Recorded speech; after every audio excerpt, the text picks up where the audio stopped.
What's it been like since the trade deadline? Since everything went up and down and all over the place with the acquisition of Mikko Rantanen?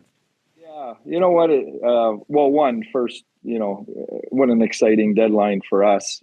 Going back to acquiring Granlund and CC first, adding Bichel going into the deadline a couple weeks before, and then obviously the Granlund trade. So big changes for us.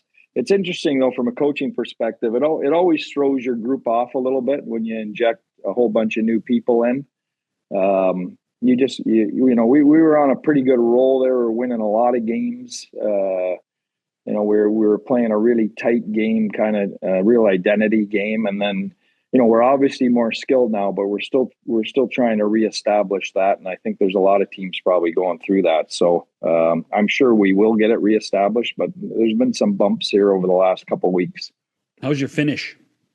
The beautiful thing about those guys is every one of those Finns that I have here, and really, in general, the Finns I've coached over my coaching career is that they're so low maintenance. They're really, you just point them in the right direction.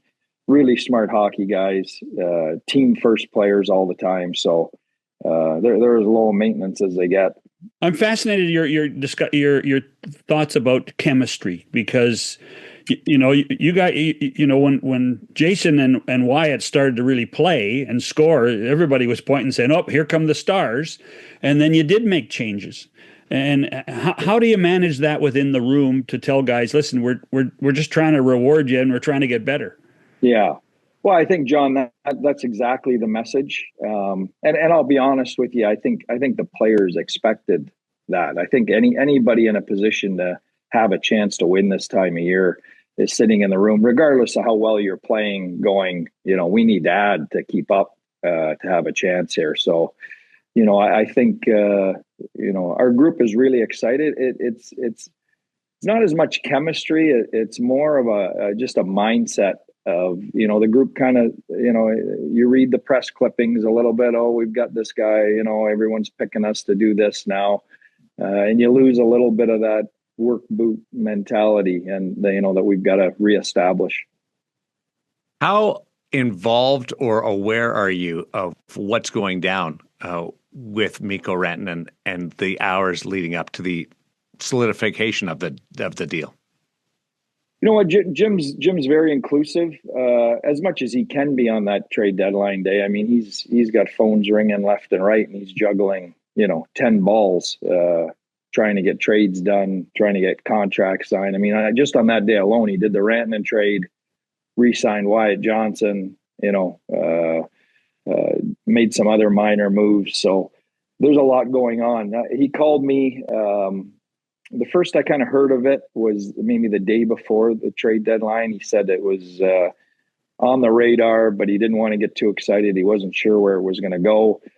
He called me at 6 a.m. I was still at home on the morning of the trade deadline and said, we'd worked all night, got a deal in place, but it's subject to Rantanen signing a contract. He wasn't going to do the deal unless he could get a contract done. And his what he told me at that time was he wasn't optimistic on the contract. It didn't look good. So then, that kind of circled back around maybe before noon. So you're within a few hours of the deadline now, where all of a sudden they must have come back, and it became a realistic opportunity again. So at what point do you start looking at your lineup going, oh, this could work? That could work. You know what? It's funny. It's kind of from experience, but you can waste so much energy on the rumors, or who you'd like to get, or who you heard, or who you guys tell us we're getting. Yeah.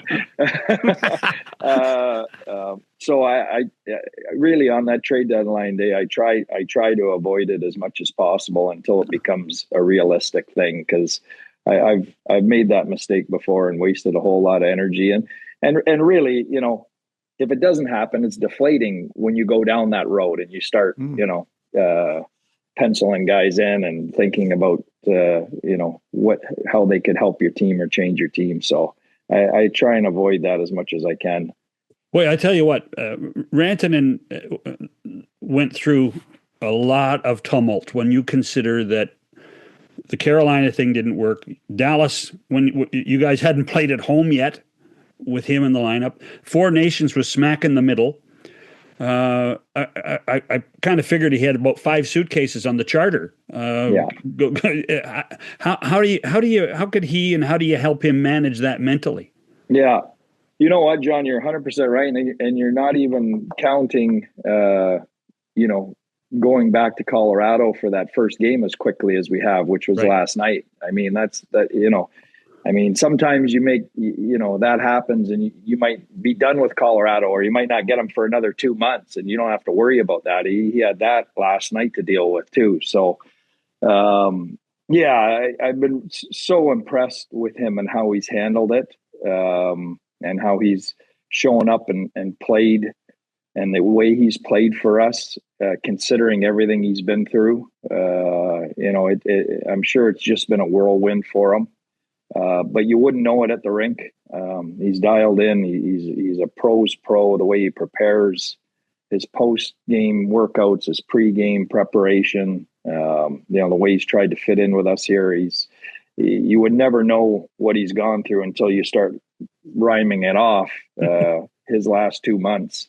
And then to think about, when's the last time a player of his stature in his prime got traded twice, not in the calendar year, within a couple months. I don't know if it's ever happened. So he's had a lot thrown at him, and he's exceptionally been good about dealing with it.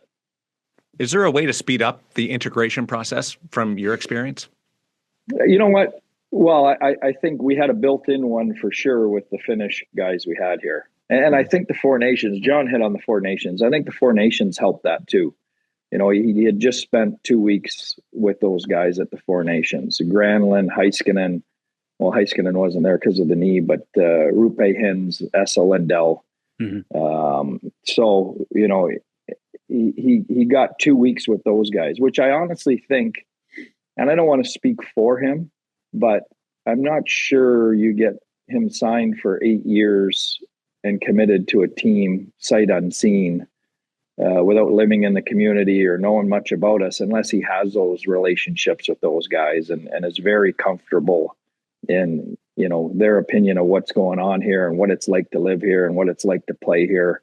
So, I was a huge ace in the hole for us. You mentioned Heiskanen.